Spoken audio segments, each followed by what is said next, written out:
Hello, everyone, and welcome to this month's edition of Forward Together podcast. Today, we're commemorating Innovation Month, and I can't think of any celebration that more aptly embodies the spirit of Shocker Nation. For more than 126 years, from our beginnings as Fairmount College to the current Wichita State University campuses, Shocker Nation has built a history of exciting innovations that benefit the lives of all Kansans. Our guest today demonstrates that spirit of ingenuity. First, I'd like to welcome Dr. Darren DeFrain, Associate Professor of English at Wichita State. Dr. DeFrain has developed Visling, an app that helps people with visual impairments read comic books and other image-heavy materials.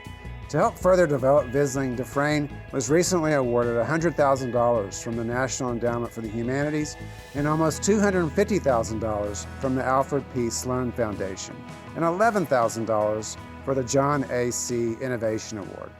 So thank you for being here today, Darren. It's good to see you. You know, some of the listeners may be interested to know that you and I go back a little ways. Yep. You helped the university through our last accreditation reaffirmation visit in 2016, 2017. It was a great experience for me, and you may not remember this, but that was around the first time I was teaching a graphic novels class, and I remember you asking me, what is a graphic novel? And when I told you that it was basically a comic book for adults, you got this look on your face of like, this is what you're doing in the English department, huh?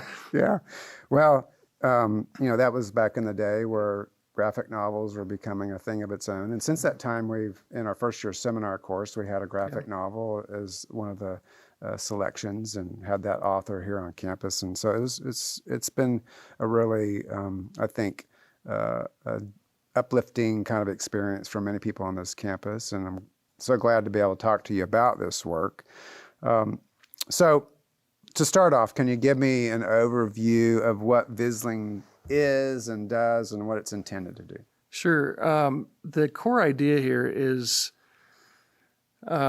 if you can't see something like a comic or a graphic novel or anything that combines image and text, you're going to have a difficult time understanding what that is trying to communicate, because typically if you're combining those two things, either the text or the image does not suffice on its own, right?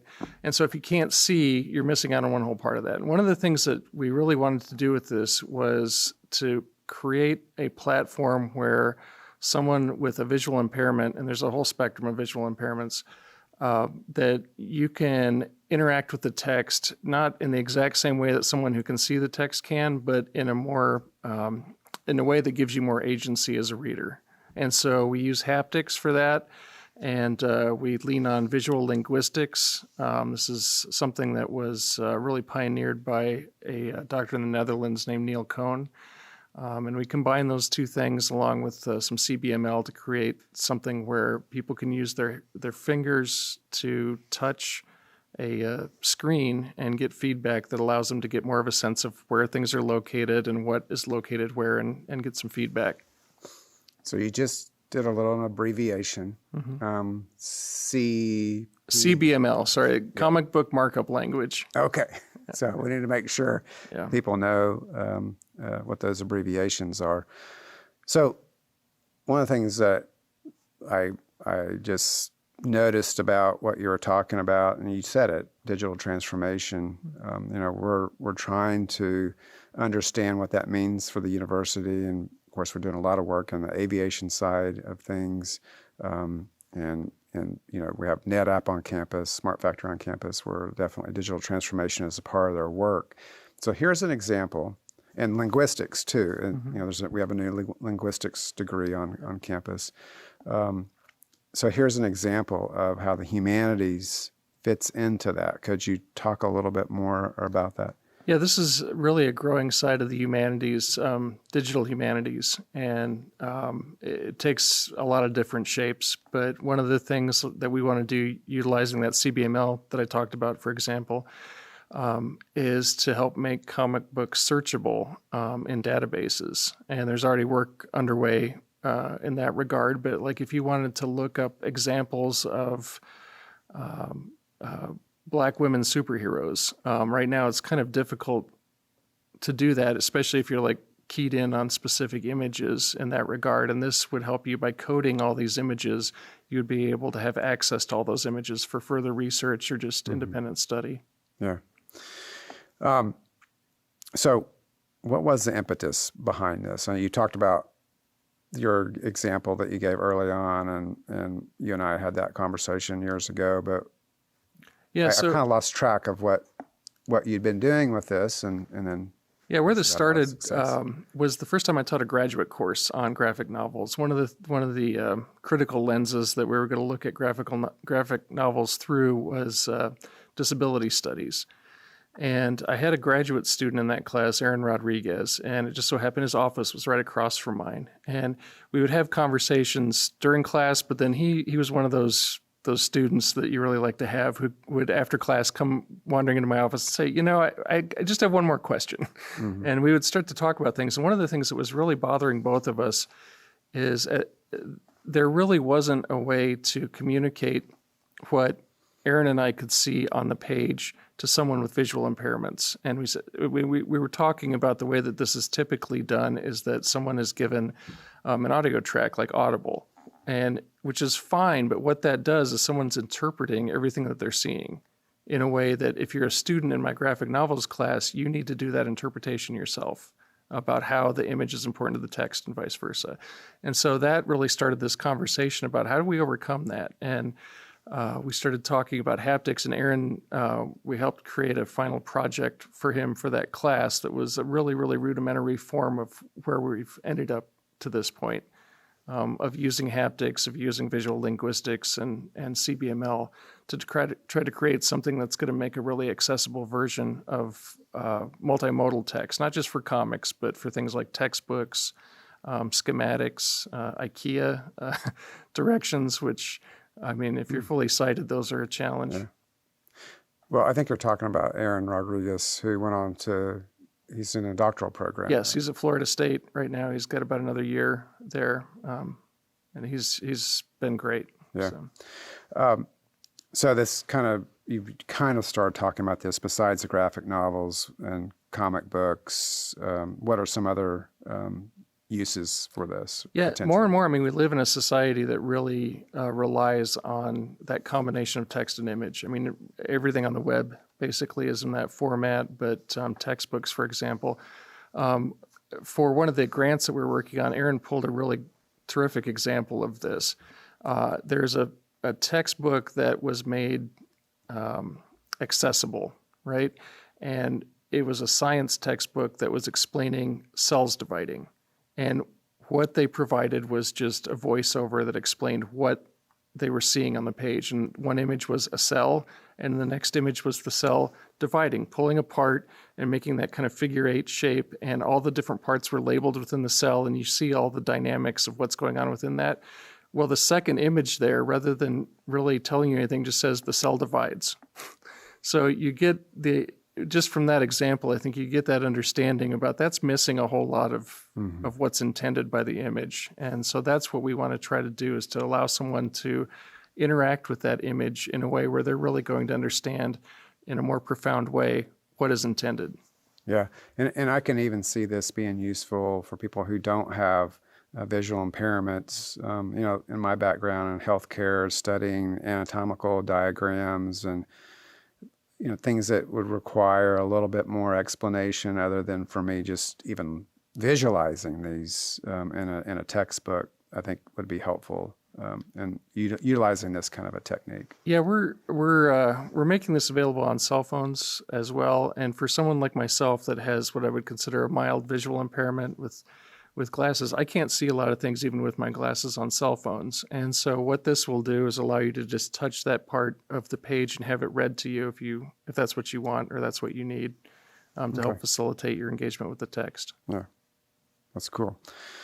So I think I know the answer to this, but is this app publicly available yet? Not yet, but we're getting ready to do some testing with Envision here in town, and hopefully by this summer we have it ready to go.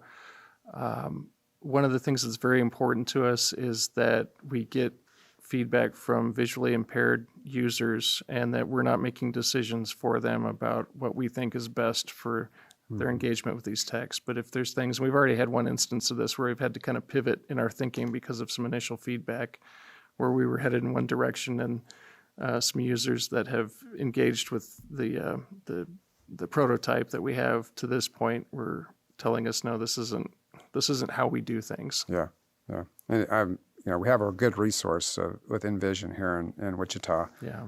So I'm glad that we've been able to make that connection with them on this project. So what's the next steps for visiting? The next steps really is the testing is the next step that we're getting to. And after the testing, we're hoping to have basically a plug and play version of this, because one of the things that we want to do is to make this available for anyone that wants to convert a multimodal text into something that's accessible and provides an equitable reading experience for all their readers. Yeah. Well, this is good to have an explanation of this particular project that they're working on. I'd also just want to note to our listeners that this is our first Sloan Foundation grant here at the university, and that's a big deal. And I want to congratulate you on that, along with the National Endowment for the Humanities, too. So one other question I have for you.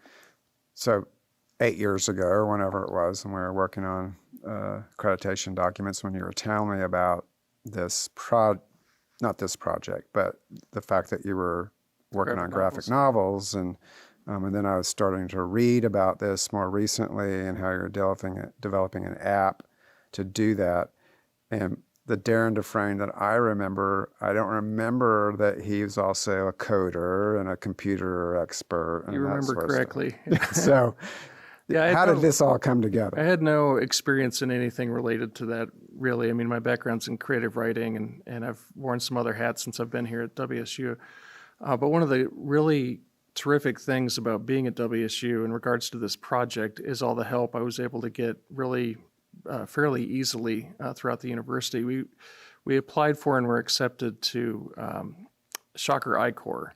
And what Shocker I-Corps did for us was help us refine our vision for what we're doing, and then helped us find resources for things like coders and some of the other support that we needed. We've also been able to go around to our various deans, like Andrew Hipsley, obviously, but Kathy Downs in the library. One of the things that we needed to think about was storage space, and Dean Downs was just right there for us, ready to offer the services of the library. So it's taken a lot of help from a lot of different corners of the university and beyond the university, but it's just been a real joy because everyone's been like, so hey, that sounds like a fun thing to do, and they were right there with us.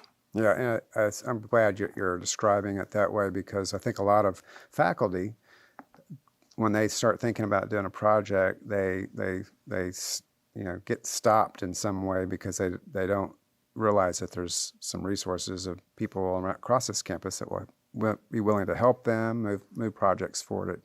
It's not something in today's world. It's not something that people have the skills or expertise to do entirely on their own. I always tell our freshman composition students that you're in a place where you've got all these experts in really everything at the university, and if they don't know the answer to something, they can point you to the person or the resource that has the answers that you need. And so I had to take some of my own advice there and get out and just talk to some people around campus that I don't normally talk to, and like computing sciences and so forth. And it was, that side of it was much easier than I anticipated. Yeah. Well, it's good to talk to you about all of this and have a better understanding of what you're doing in terms of Visling. I also just want to make sure our audience knows the importance of this work in terms of its funding. The first Sloan Foundation grant that we've received at the university, so congratulations on that. Thank you. And also, you received a grant from the National Endowment for the Humanities, which is also a big deal as well for this institution. So liking all of this work and how you have connected to our expertise on campus, particularly around digital transformation. So congratulations, Darren. Thank you for being here today. My second guest today is inventor, entrepreneur, and philanthropist and visionary Khalid Raza. Khalid is a Wichita State alum and a pioneer innovator in software engineering and cloud-based networking. He graduated from Wichita State in 1992 with a master's degree in industrial engineering and went on to become a co-founder of a cloud-based networking company called Viptela. In 2017, he and his investors turned around and sold that company to Cisco for $610 million. He now invests his time and money in projects that make the world a better place. In December, Khalid was awarded an honorary doctorate from Wichita State. He's an inspiring example of how important innovation and technology are in solving the enormous challenges facing society. He's also a true believer in applied learning and how that can transform a student's education and lead to career success. Thanks for being here today, Khalid. It's so good to see you. I was out in California visiting and got to speak with you at that time, and so we're really appreciative of you spending some time today while you're here in Wichita. Thank you very much, and I'm happy to be here. Well, great. So when I visited you last summer, you told me the story of how you ended up in Wichita from Pakistan. Such an inspirational story. Can you please share that with our listeners today and give us a little bit of flavor of what you're about and where you come from? So, as you said, I'm originally from Pakistan. Was not too keen for coming for grad school. And my father was a lot for about higher education. He didn't get an opportunity to come and do his graduation from U.S. He, in fact, had an opportunity to go do his master's at Harvard. While he was in process of getting his degree, while he was in process of going for his admission, he lost both of his parents. And he had to take care of his younger siblings. So for him, it was so critical that his children get the education and go learn in a country which is a land of opportunity. So he was after my case that you have to go. And I think, in hindsight, it's one of the best decisions I made of my life. Coming here transformed the way you look at the world. Wichita State gave me so much exposure, so much identity that I still carry with myself. So I'm glad that I took this decision, and rest is history. Well, I remember part of that story. You were in the airport leaving Pakistan and coming to the country, and I know that you hated to leave your family and your mother and father, and it was really a big moment in your life when you got on that airplane to come to Wichita. Yeah, it was very difficult. I was very, very close with my mother. She passed away 4 years ago. And for me, the hardest thing was to leave her because my elder brother had already moved. And I was thinking, I'm going to stay with you and I'm going to be here. And leaving her, I still remember that moment when I was leaving. It was very difficult. And after all the success she had seen in my career and my life, she was very happy that I made that decision. But it's a very hard moment for anybody who leaves their families behind this far. And this is 1989. So you don't have a WhatsApp. You don't have that frequent communication. Mm-hmm. And it was a difficult journey, but I think I learned so much in my life coming and getting that educational experience. Yeah, and when you're telling that story again, it just reminds me of the challenges that many of our international students face and have to deal with, and we always need to keep that in mind when we're interacting with them. So when you were a student here, the internet was in its infancy. I know you've stayed connected to the university through the years. You've made a donation through the foundation. You were a commencement speaker in the College of Engineering in 2016, and you received an honorary doctorate in December. What does Wichita State have now that you wish you had when you were a student here? When I walk around the campus, so many companies, NetApp, I can see Airbus. When we were here, the National Institute of Aviation Research was just starting. So having that real life experience working with industry people gives you so much different perspective. So your education helps, but having the understanding what the industry needs, that applied learning, the interaction with the industry gives you a much, much better perspective. So I think if I was here today, I would be a much better student and a much better equipped to go take on the industry and work in the industry what they need. We had to ramp up when we went out to learn the actually how you will apply your knowledge. Now, right now, you're actually getting that applied information, which I think is brilliant on part of the university to invest in that model and to establish relationships with companies. That will take your students very, very far in their career. Yeah, and you're talking about something that is so central to our new model of education that we started 5-6 years ago, where every student now has to have an applied learning experience before they graduate. And now we know that over 5,000 of our students not only are getting that applied learning experience and learning skills that's going to help them move into their careers, but they're also earning a significant wage. And around $27 million is earned by these students that they can put back in their pocket, help keep them in school and keep moving forward as a student. So, yeah. So I appreciate that perspective. So after you graduated from Wichita State, you worked with Cisco to establish a hands-on engineering lab at the university. You recognized the importance of applied learning way back in 1992. How important it is for the next generation of talent to have these hands-on experiences, and you can give some examples of that. So we started this lab at WSU in 95, 96. And Dr. Bill Parkhurst, who actually I ended up working for Cisco, working for me, I recruited him. I won't do it ever again. So Bill and I started to work on it and said, it's so critical that people get this hands-on experience. Networking was very new. There was a shortage of skilled labor. And that actually helped WSU graduates. So many WSU graduates were hired at Cisco. That was a very large number of people. And then Ravi Pansay took it over. So that experience gave people the expertise that's required by the industry, not just at Cisco's competitors, Cisco's customers hired a lot of WSU graduates because they didn't have to train them. They came trained. They understood how networking worked because they had full hands-on experience. They were utilizing that lab. And a few years later, Cisco ended up building one of their customer success centers in Wichita State. So those things actually help not just the students, but the industry as well. Because when you come out of school, a lot of times you're lacking that specific knowledge that industry is looking for, and they want you to ramp up quickly. When you get an individual who's already ramped up, understand how networks work, and apply that information to their jobs, that's a huge benefit to both university and also to industry, that you get a fully trained, functioning employee who's ready to deliver at a much faster pace than to spend a year or so ramping up to learn.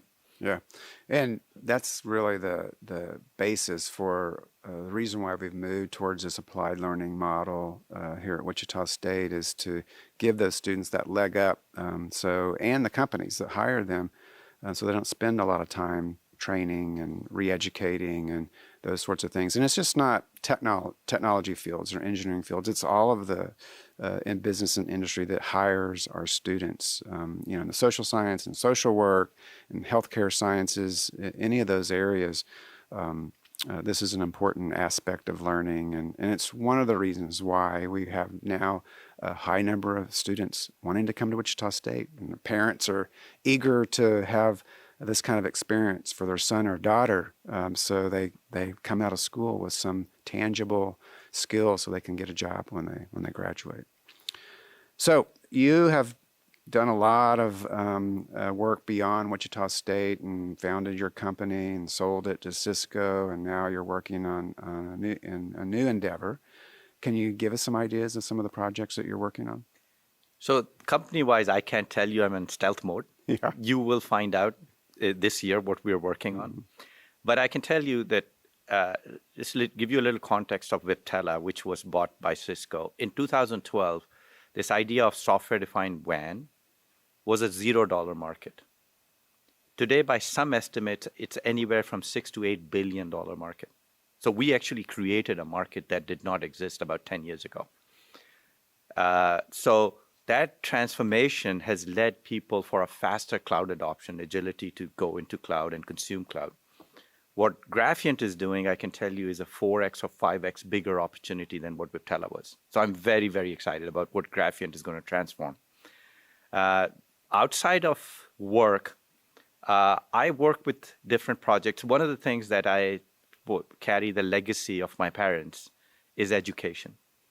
The opportunity I got in this institution, I want to give back because you owe it to your institution. Anytime you are a successful entrepreneur or any field that you go in, you can never forget what institution gave to you.